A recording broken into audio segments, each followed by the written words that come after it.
A new report by a human rights group claims that despite a 4-month coronavirus lockdown, Christians in India are facing an uptick in religiously motivated persecution.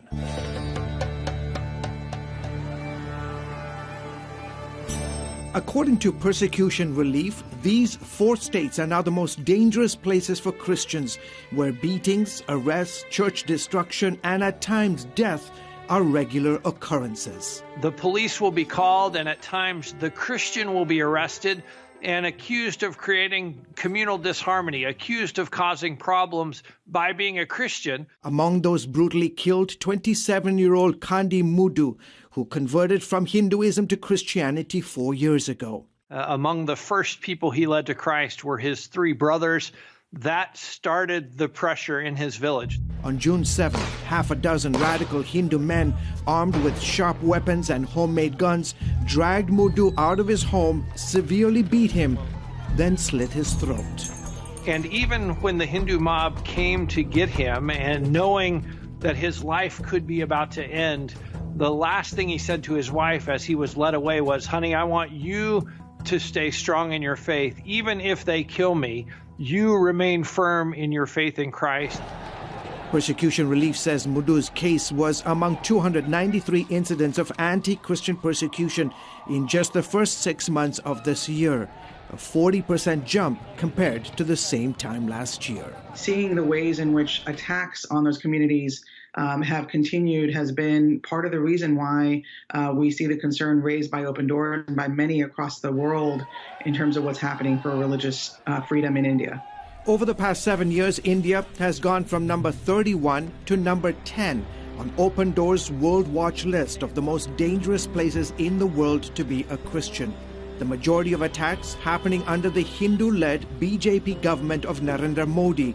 Modi's party is accused of trying to turn India into a Hindu nation. As Prime Minister Modi was re-elected last year, he promised to make India more Hindu. They believe that India is a Hindu nation. Literally, the soil is Hindu soil, and if you want to live there, you should be a Hindu.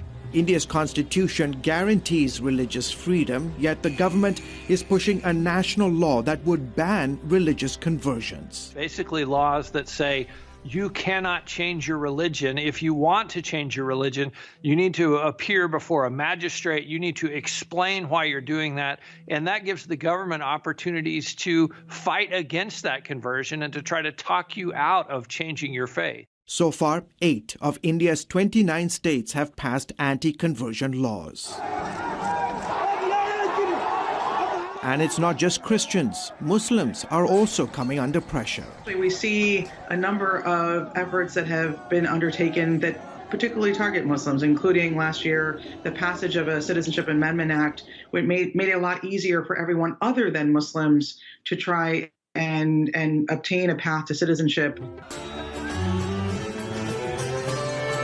Then in early August, Hindus across the country celebrated as Prime Minister Modi broke ground on a long-awaited Hindu temple to their revered god Ram at the site of a demolished 16th century mosque. In 1992, Hindu radicals destroyed the mosque, sparking massive Hindu-Muslim violence.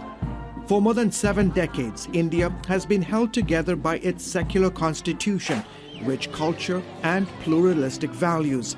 Now, human rights groups say all that is under threat as Modi and his political party pursue an aggressive and deadly agenda of trying to turn India into a Hindu nation, something a ranking BJP leader once said would happen by December 31st, 2021, when all of India would be free of Christians and Muslims, either by conversion or they'd be forced out of the country. George Thomas, CBN News.